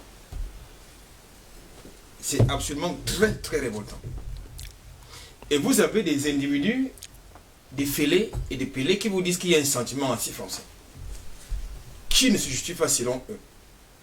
Mais ça, justement, ça participe du sentiment anti-français. Parce qu'on n'a pas besoin, lorsque vous regardez ces images, on n'a pas besoin d'un cours de géopolitique pour comprendre que la France, c'est l'ennemi. Même pas un adversaire, il y en a qui parlent d'adversaire, c'est l'ennemi. Les locodermes, enfin, c'est une catégorie de locodermes, ce sont nos ennemis, il ne faut pas l'oublier. Ne peut pas l'oublier. Je dis c'est révoltant. Maintenant, pour revenir sur l'aspect politique, puisque la question que vous me posez est éminemment politique, oui. Je pense que, je pense sur le contrôle de patients Pafendom. Vous savez, la scène politique n'est pas figée. L'entreprise politique n'est pas figée. Il faut souvent contextualiser chaque situation politique. C'est bien, je passe sur son contrôle. Ce qui s'est passé en 2011 en Côte d'Ivoire, avec tout ce que Sarkozy a voulu amener sur le continent africain, je peux vous dire que c'est la Côte d'Ivoire qui a permis au Cameroun de ce type d'affaires. Et de ce point de vue, j'ai constaté que les Africains, j'allais dire les Camerounais, ils sont ce qu'on pense qu'ils peuvent être, mais ils savent ce qu'ils sont. Parce qu'au Cameroun, il faut le dire, nous étions infiltrés par les services secrets français avec des mercenaires. Ça, il faut également le dire. Beaucoup de Camerounais ne le savent pas. On était infiltrés en 2011 parce que Sarkozy avait un projet de dégager Paul Biya. C'est pour ça que quand certains animateurs de l'espace politique écument le plateau ou bien polluent l'espace public, il faut faire très attention. Dans sa shortlist, c'était clair. Il y avait 4 noms. Il y avait Kadhafi, Gbagbo, Biya et Obiang Nguema. Il faut faire très attention. Et pendant ce temps, Michel Gbagbo est quand même député de Yopougon. Hein. C'est tout à fait normal. Je pense que... Je suis en train d'y arriver. Il faut bien qu'on se comprenne. Non, je suis en train d'y arriver. Oui. Que, en même temps, on peut le comprendre. Il faut bien que la machine, il a été élu par son parti. Oui. Naturellement. Donc, j'ai tout entendu dire que l'entreprise politique... rien, c'est le système en fait de ce côté-là. L'entreprise politique est dynamique. Il faut contextualiser chaque situation. Parce que la situation de 2011 n'est pas la même qu'en 2021 en Côte d'Ivoire. Même s'il y a des masterclass, c'est pour le plaisir. Mais je pense qu'à un moment donné, et c'était tout à fait logique, parce qu'en temps, les liens ont quand même bougé du côté de la CPI. Ce qui a permis également à Front populaire ivoirien de changer un peu sa posture. Parce que c'était ça. Et c'est à mon sens, dans une formation politique sérieuse, il y a un objectif fixé lorsqu'il y a de la discipline. Et l'objectif fixé, c'était d'abord la libération de Gbagbo. Avant de cohabiter avec qui que ce soit au niveau dans le jeu politique. C'est comme ça. Donc, le fait que le fils de Gbagbo devienne député à Yopougon, qui a encore le fief du Front populaire ivoirien, ça il faut le dire. Donc, ça veut dire que les lignes ont bougé d'une certaine manière et il fallait quand même essayer d'aller au niveau d'occuper l'espace politique, parce que c'est important. Quand quand j'ai dit cela, ça ne doit pas absoudre la problématique fondamentale. Ça dit que l'objectif doit rester la libération de Gbagbo. L'objectif doit être la libération des autres détenus politiques, parce qu'il y en a en Côte d'Ivoire. Il y a également beaucoup qui sont en exil. L'objectif, c'est également un devoir de mémoire. Et c'est la condition qui a été posée par M. Bédier, parce que le nouveau Premier ministre Patrick Hachi allait le voir pour que les membres du PDC rentrent dans le gouvernement. Il a posé comme condition qu'on libère tous les prisonniers politiques. Vous n'imaginez pas que les gens sont en prison depuis la crise post-électorale ivoirienne 2011. Jusqu'aujourd'hui. Et en exil aussi. Et en exil. Non, peut-être qu'il c'est la coule un peu douce. Ils se la coulent pas douce parce que on a détruit quand même leur richesse, Albert Anatola, ici. Nous avons plusieurs Ivoiriens qui sont en exil au Ghana, qui nous disent tout simplement qu'on a volé leur maison, on a volé leur plantation. Il ne faut pas également oublier ça. Là, justement, ça rejoint dans mon troisième argumentaire. C'est-à-dire qu'il y a un devoir de mémoire. Parce que lorsqu'on parle du projet de réconciliation nationale en Côte d'Ivoire, on doit prendre en compte tous ces éléments historiques. C'est important, ça ne doit pas passer en perte et profit. Et j'ai pu vous dire, il est urgent que la jeunesse africaine se mobilise contre justement les destructeurs. C'est important, exogènes comme endogènes. Il est absolument inacceptable que quelqu'un qui a un parcours très coloré que M. Sarkozy, avec l'onction des Ivoiriens, en tout cas d'une catégorie d'Ivoiriens, arrive en Côte d'Ivoire avec les chars et les hélicoptères français, se met à tuer les Ivoiriens impunément, se met à détruire les institutions ivoiriennes. Et que ça reste, tout le monde est là.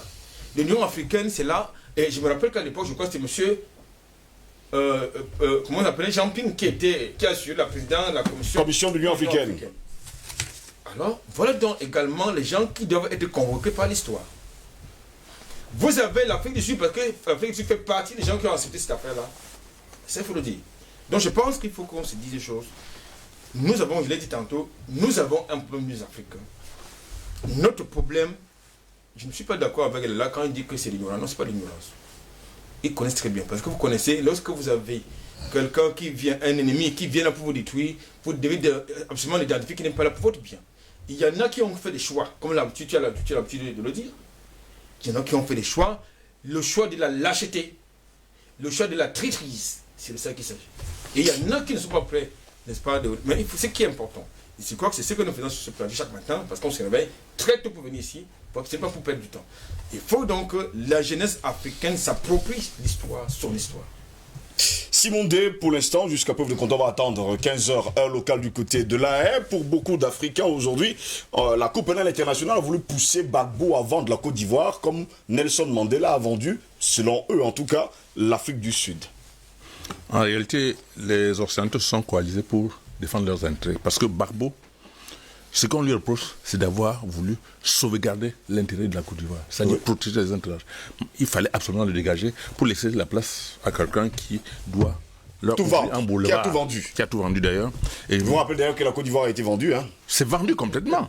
98% de la Côte d'Ivoire sont entre les mains des étrangers. Sauf que chaque Ivoirien n'a pas eu sa part de vente. Et les Marocains sont en bonne place. Il fallait partager les revenus à chaque Ivoirien, malheureusement. Marocain égale français. Hein. Mais bien sûr. Non, il faudrait que les Africains comprennent qu'à un certain moment, il faut se réveiller pour commencer à penser à leurs intérêts. Donc, on vient de dire quelque chose qui se passe en Somalie. Là. Dès qu'on a au Mozambique. Dès qu'on a découvert quelque chose. Le gaz. Non, ça dit que les djihadistes sont sortis de quelque part. Ils sont tombés du ciel pour venir commencer à s'aimer le désordre. Non. C'est des intérêts qu'il s'agit. Je le redis encore sur ce plateau. Tant que les Africains ne vont pas se mettre en place pour des intérêts, si on parle que politique, c'est nul. Si on se pense, si un homme sait qu'il a un intérêt dans ma maison, il va tout faire pour protéger ma maison. C'est ça qui c'est pas compliqué. Les intérêts en Occident sont croisés, ils sont arrangés pour s'entendre sur tous leurs intérêts. Que ce soit en Afrique ou n'importe où, ils vont défendre. Sinon, on ne se met pas ensemble.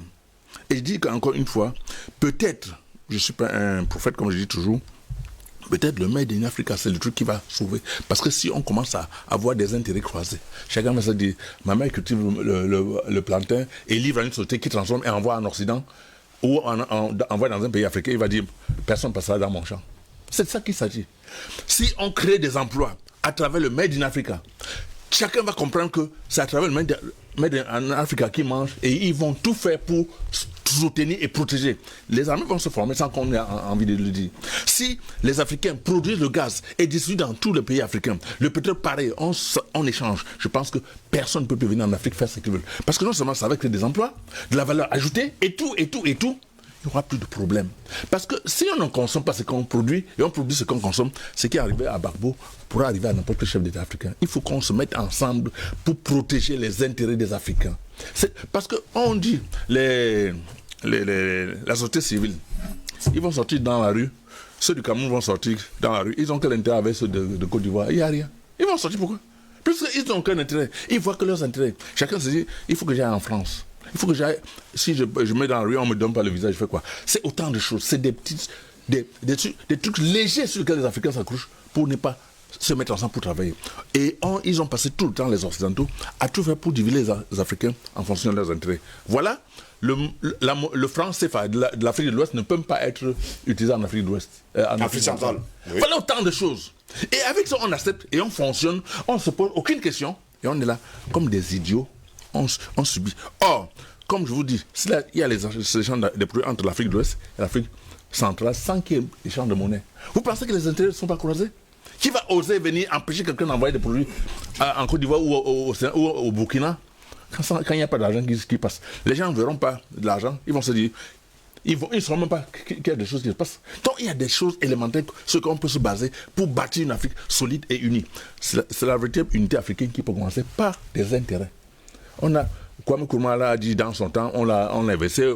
Julien Olympio, il a tenté, on l'a inversé. Parce que les intérêts n'étaient pas croisés. Maintenant, il faut qu'on croise les intérêts pour regarder ensemble dans la même direction et défendre notre continent.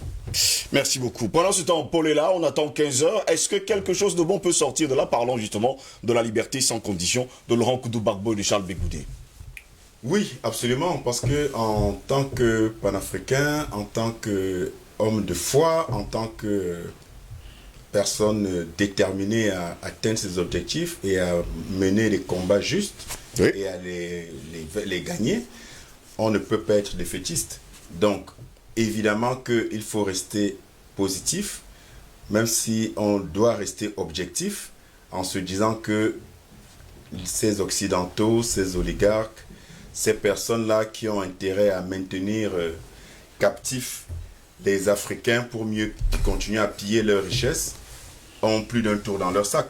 Donc, c'est vrai que d'ici 15 heures, il y a évidemment beaucoup de suspense, mais il vaut mieux rester positif, tout en sachant raison garder.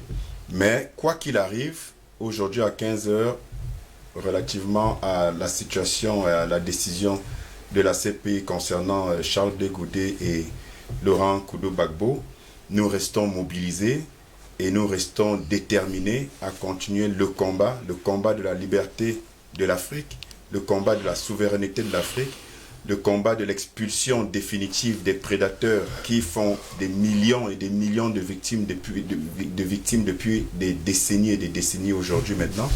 Et à la suite de tout ce qui s'est dit sur ce plateau, je redis quand même à l'attention de AAA qu'il y a beaucoup d'ignorance AAA. En réalité, et on se comprend très bien, il y a ceux qui ont le pouvoir décisionnel, et comme il le dit souvent par Fendom, ils font des choix. Mais AAA, ce que nous faisons aujourd'hui, c'est pour éclairer les lanternes des Camerounais et des Africains en général. Ça veut dire qu'il y a un besoin de lever les zones d'ombre.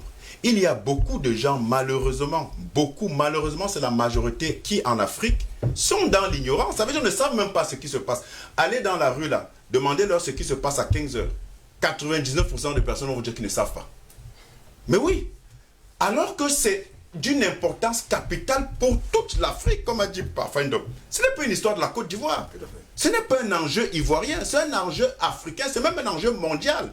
Parce qu'en fait, il s'agit ici de défendre les prolétaires de la planète. C'est un enjeu mondial qui concerne d'un côté les prédateurs vicieux, haineux et véreux, et d'un autre côté les éternelles victimes qu'on pense pouvoir piller, spolier et massacrer indéfiniment et qui constituent les 99% de la population mondiale.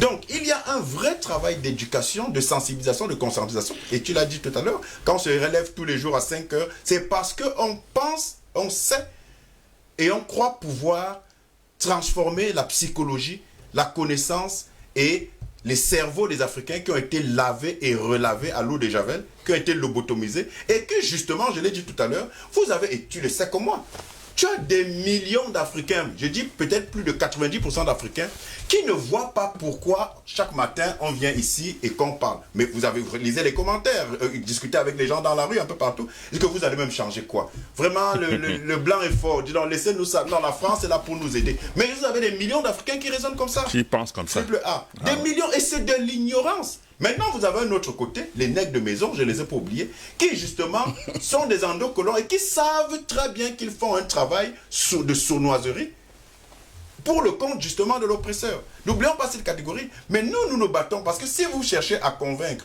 celui qui est si vous cherchez à convaincre le nègre de maison, j'ai envie de vous dire c'est une perte de temps. Parce qu'en réalité, lui, il est à la solde de ces gens et il sait ce qu'il fait, il a fait un choix, comme dit Parfendom. Maintenant, les 99% d'Africains qui s'abreuvent à la source polluante de la propagande médiatique internationale, qui regardent TF1, qui regardent France 24, qui écoutent RFI, et qui CNN et tout le reste, et qui savent que c'est ça l'information. Ceux-là sont totalement égarés et ils se trompent de bonne foi. Ils sont sincèrement dans l'erreur. Et c'est ces gens-là, justement, c'est pour ces gens qu'on fait ce travail. Donc, à la suite de Simone D, il y a qu'une fois qu'on a, ça va de pair en réalité, quand je parle de sensibiliser et de ramener les brebis égarés, oui, les 99% malheureusement, vous les ramenez par rapport à quoi? Vous les ramenez en leur rappelant, en leur montrant où sont leurs intérêts. Et c'est là où je rejoins Simon Parfendom, Simon D, pardon. Où sont les intérêts des Africains? Parce que quand un Africain vous dit non, la France est là pour nous aider, je trouve que vous êtes des complotistes, je trouve que vous exagérez, vous tirez trop sur la France, vous aussi. Mais c'est parce qu'il n'a rien compris aux enjeux géopolitiques. Or, pour que vous compreniez quelque chose aux enjeux géopolitiques, il faut que vous sachiez où sont vos intérêts. Et quand vous sachez où est votre intérêt, évidemment que vous serez prêt à vous battre jusqu'à la dernière énergie, jusqu'à la dernière goutte de sang. Et les intérêts, c'est où? C'est quoi? Mais c'est justement que nous n'ayons rien envié à l'Occident, que nous ayons tout sur place, et ça passe par l'autonomisation des peuples. Et l'autonomisation des peuples, c'est la souveraineté. La souveraineté, elle est économique d'abord. Merci. Merci monsieur, permettez-moi de lire des messages de nos téléspectateurs et puis on va se séparer. Bonjour DBS TV, votre sujet d'aujourd'hui est très important. Consommer africain, c'est une très bonne proposition et nous sommes partants. Je suis au Niger et nous sommes en train de sensibiliser les gens. Merci également à vous qui nous équipez depuis le Niger et qui sensibilisez nos frères nigériens à la consommation locale. Bonjour cher frère Ngos, je suis curieux de savoir comment les panafricanistes veulent libérer l'Afrique en allant prier Jésus tous les dimanches et Mohamed les vendredis. Vraiment c'est une distraction, seul le kémite peut finalement libérer le continent. Les panafricanistes retardent le combat, si c'est ce que vous dites d'ailleurs, hein.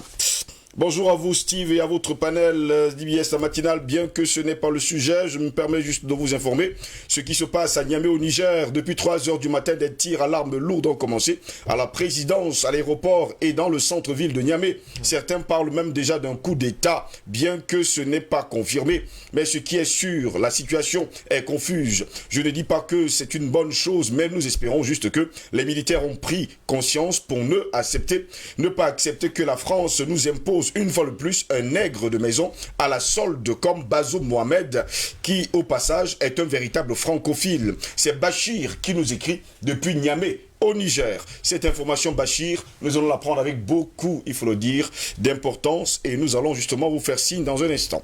Bonjour le plateau, mes frères, tant que l'ennemi de la Côte d'Ivoire est aux affaires, Monsieur Gbagbo n'aura jamais la paix. C'est Amoussou Tchibara depuis Tchamba, au Togo, ce matin.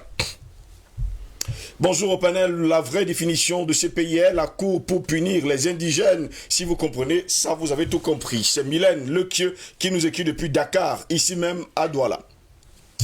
Bonjour Monsieur Ngo, Simo et Lando, mes triple A, veuillez renouveler mes amitiés et mes souhaits de prendre rétablissement à mon cher président Badakani. À propos où sont passés Bertrand Tatina et Patrick Sapak, j'espère seulement que Babylone ne les a pas engloutis. Max 21 depuis Yaoundé, ne vous inquiétez surtout pas, ils vont très bien Président Madakan, il va très bien. Tatinda également est en repos ces derniers jours. Vous le reverrez dans les jours à venir.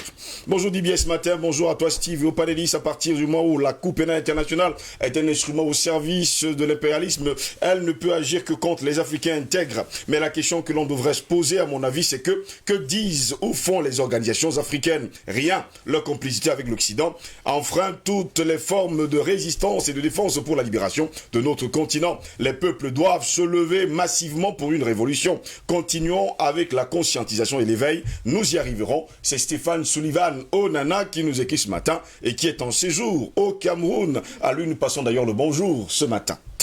Bonjour Monsieur Ngossi, à tous vos panélistes. Je suis vraiment nul en droit, mais je pense que je vais m'y mettre. Car je me demande sérieusement quel est l'article qui autorise juridiquement la France d'intervenir par la force dans nos pays. Il n'y a aucun article, ne vous inquiétez surtout pas. Au nom de quelle jurisprudence ont-ils le droit de venir humilier un président chez lui et devant son peuple? Bref, je rejoins mon père Simo quand il dit que la plupart de nos intellectuels, là, ne servent à rien. La preuve, hier, j'ai encore suivi l'interview d'un brillant géostratège camerounais qui a fait un excellent retour dans notre histoire, mais qui nous dit à la fin que nos solutions endogènes ne servent à rien et qu'il faut se vacciner contre le Covid. Je sais que mon grand frère Ndom sait de qui je parle. C'est triste. C'est Moto qui nous écrit depuis la Suisse. Je vous vois sourire, monsieur, donc vous êtes au courant de l'information. Voilà les intellectuels, en fait. Ce sont les intellectuels. Bonjour, monsieur Ngossi, à votre équipe et à vos invités. Tout ceci, c'est vraiment du foutage de gueule et un manque d'estime de soi, de nos dirigeants et tous les hommes politiques, soi-disant, qui ne font que du blabla au lieu de dire merde. Ça suffit, quitte à mourir, point. Ainsi, la future génération reprendra son rang divin. C'est impensable de croire qu'un jour, un homme politique européen ou un leucoderme sera jugé dans un tribunal africain. Mais comme on a tellement vendu en Afrique et d'Africains traîtres qu'il nous faut vraiment une forte résistance car le mal est trop profond. C'est Bandapa David qui nous écrit depuis quand en France. C'est un fidèle téléspectateur que j'ai eu hier au téléphone. Merci encore à vous, monsieur Bandapa David, de nous suivre d'ailleurs tous les matins. Bonjour DBS, la Cour pénale internationale est tout sauf une cour de justice. Les Européens même le savent. Je suis entièrement d'avis avec le père Simo et le docteur Mbelek. Il nous faut faire la guerre comme pour nous libérer. Depuis quand la douceur du lapin empêche le loup de le manger? Si nous comptons comme des loups, comment ils vont nous respecter? C'est quelqu'un qui nous a écrit le 223, il n'a pas laissé son nom, je ne sais pas le 223, de quel pays il s'agit. Bonjour à vous, monsieur le modérateur, toujours scotché devant mon écran. Quelle humiliation pour la Côte d'Ivoire. Cette personne n'a pas laissé son nom, mais je pense que c'est une dame, elle s'appelle Solange Pout, depuis Douala. Merci à vous, Solange Pout, depuis Douala. Bonjour DBS, vous savez, nous devrions commencer à sensibiliser nos frères, corps habillés en Afrique, car c'est sur eux que ces satanistes se basent pour nous diviser. Ce militaire qui disait dans la vidéo, dit qu'il a prêté serment. Moi, je lui pose comme question qu'il a prêté ce serment sur quoi? Le mensonge ou la vérité? Ça fait très mal de voir ces images. C'est Kocha qui nous écrit depuis Lomé au Togo ce matin. Maman Messi nous a également écrit: bonjour le panel, je voudrais savoir si la nation camerounaise est aussi affiliée dans ce machin de la Cour pénale internationale. Non, le Cameroun n'est pas affilié à la Cour pénale internationale et je chercherai à voir le nom du militaire qui grondait son président à l'heure là. Monsieur Gbagbo était encore chef de l'État, à ce que je sache. Oui, ce militaire mérite justement la prison, mais on ne sait pas s'il est toujours en vie. Allez savoir justement. On dit c'est déplorable, c'est choquant. Guillaume Soro a la chance d'aller demander pardon, sinon il allait suivre Bakayoko. Bon, c'est ce que la personne nous dit sans laisser son nom. Bonjour à vous en studio et surtout à vos éminents panélistes, ce qu'on dit. J'ai un pincement dans le cœur, car les Africains ne veulent pas comprendre qu'ils doivent se réveiller. Regardez comment nos Africains traitent leurs frères. De surcroît, un président élu, c'est décevant, très humiliant, et les Africains sont des avides du pouvoir, sont manipulables. C'est révoltant et ça donne les larmes aux yeux. Les nègres de maison en Afrique doivent être tous tués, car ce sont des bras séculaires de la main mise de l'Occident en Afrique. Je suis outré. Bonne journée à vous. Cette personne n'a pas également laissé son nom ni son prénom ce matin. Bonjour la grande famille. Le véritable coupable de cette guerre est au pouvoir. Du coup, pour une cour sérieuse, elle doit libérer Laurent Gbagbo. Steve, est-ce qu'il n'est pas temps que les Steve, les Dr Mbelek, les Triple A, les Parfums d'Homme, les Polela, les présidents Bandakani, du Gabon, du Togo, de la Côte d'Ivoire, du Niger, du Sénégal, des deux Congos, du Bénin, de l'Europe, de l'Asie et de l'Amérique se mettent ensemble pour proposer des solutions aux visions que nous autres, les motos de l'Afrique, de l'Europe, de l'Asie, de l'Amérique, justement les téléspectateurs pourront soutenir par nos petits moyens pour commencer à nous sortir de la merde jusqu'à ce que nous aurons notre propre Cour pénale internationale qui va juger dignement les criminels occidentaux et leurs complices endo-occidentaux. C'est Jean-Paul Leroy congolais qui nous écrit d'ailleurs depuis Brazzaville au Congo ce matin. Kwame nous a également écrit: bonjour DBS, cher Steve Ngos et toutes les personnes présentes sur le plateau et sur internet, merci beaucoup pour ce thème. N'oublions pas que des Ivoiriens présentés comme tels ne le sont pas. À cette époque, que les envahisseurs ne sont que des envahisseurs. Kudo et Blé Goudé, s'ils ne sortent pas aujourd'hui, la Cour pénale aggravera son cas. Il ne s'en sortira pas impuni. Beaucoup de courage à vous. C'est Kwame qui nous a écrit ce matin. Kwame qui nous écrit depuis la Nouvelle-Calédonie. C'est un téléspectateur très fidèle, et même sur Internet d'ailleurs. Bonjour Dibiège, ce que fait la Cour pénale internationale aujourd'hui me fait regretter le départ de Donald Trump, qui traitait cette CPI d'une cour bidon et avait interdit à Fatou Bensouda de mettre pied sur le sol américain. Ça me fait pleurer en suivant vos images de l'arrestation de Gbagbo. Ça fait honte à l'Afrique. C'est Tchédré Félix qui nous écrit depuis le Togo ce matin.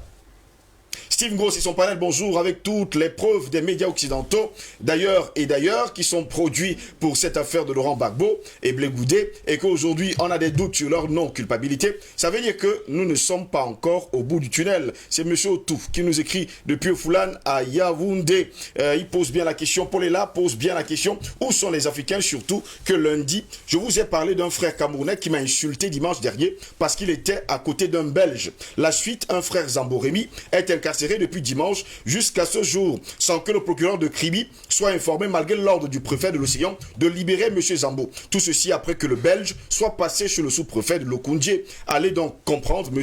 Otou Aïfoulan nous a écrit également ce matin pour nous donner également cette information à propos de ce qui se passe du côté de Kribi, où un Belge a pris l'initiative d'aller se balader dans les champs il faut le dire comme ça, de nos frères, et qui prend des photos, et subitement les enfants du village sont sortis pour lui dire qu'est-ce qu'il fait ici. Ils lui ont demandé de partir, ils l'ont chassé. Finalement, ce Belge revient plus tard avec des gendarmes et ses enfants sont arrêtés. Et depuis lors, M. Zambo est toujours incarcéré. Même quand le préfet de Lokoundje a demandé justement à ceux de l'Océan de libérer M. Zambo, sous-préfet, jusqu'à preuve de contraire, le monsieur est toujours dans les mailles de la justice. À se demander pourquoi. Nous allons revenir dans cette affaire.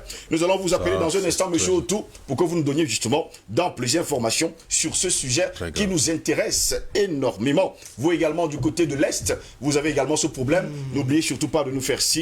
Nous allons en parler. Passons par Parfum d'Homme. Nous sortons de cette édition. Merci d'avoir été là ce matin. Merci. Il semble que aujourd'hui, ou bien dans quelques jours, mais je crois aujourd'hui, ça va être la prestation au serment du président Faustin Archange. C'était hier. Oui, c'était hier, oui. Ma mémoire me joue des tours. Mais, alors, ce que j'ai remarqué, c'est qu'il y a beaucoup de médias qui ont été là-bas pour cette prestation au serment. Mais curieusement, on n'invite pas les médias qui soutiennent la RCA dans le combat. On invite des médias qui en parlent de manière épisodique, au gré de leurs intérêts. C'est ça aussi le problème de la... C'est les médias qui reçoivent de l'argent, hein. Ne vous inquiétez surtout pas. C'est ça aussi le problème de l'Afrique. C'est les médias qui reçoivent de l'argent. Ceux qui se battent au quotidien pour des causes bien déterminées, quand il faut au moins montrer, j'allais dire, la satisfaction par rapport à leur combat, ils ne sont pas là. Mais ceux qui en parlent que de manière, j'allais dire, épisodique. J'espère seulement que l'ambassade de la République centrafricaine nous écoute ce matin. Mais il m'écoute, c'est pour nous dire, écoutez, c'est pas comme ça qu'on va gagner.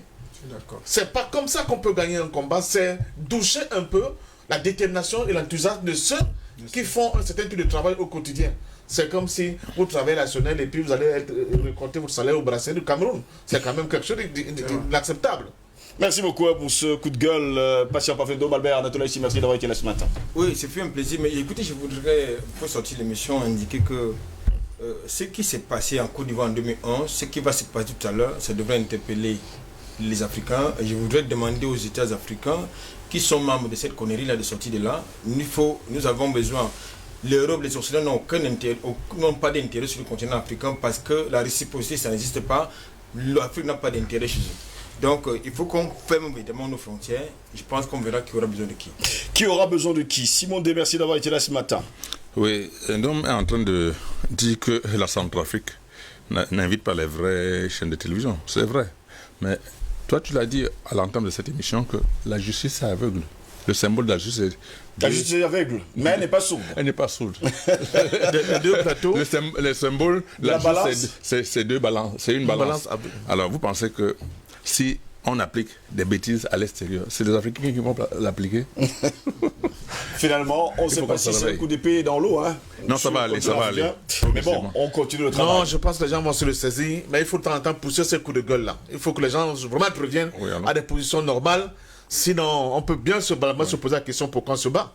Paul est là, merci d'avoir été là ce matin. Oui. Alors, merci en 30 secondes, juste pour faire le relais de ce que Marcel Domadje qui est extrêmement important, c'est qu'en réalité, si on ne commence pas, par se faire confiance à nous-mêmes, et surtout à rendre aux Africains ce qui leur est dû, et notamment pour cette situation en Centrafrique, comme dans d'autres pays, et précisément en Centrafrique, on sait très bien qui a pris les risques, on sait très bien qui s'est mouillé, nous sommes regardés à travers le monde, ici ou ailleurs, et on sait très bien quels sont les canaux de communication qui ont et qui continueront, malgré tout, à porter à bras le corps Touadéra, qui s'inscrit justement à contre-courant de l'hégémonie occidentale qu'on soutient. Et donc, il est temps qu'on commence par se faire confiance en nous-mêmes pour booster la dynamique justement panafricaine.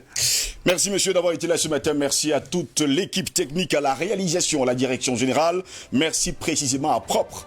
Il s'appelle Consti, mais il aime quand on dit propre. Il est toujours aussi propre. Il était également là ce matin à la technique et surtout à la caméra.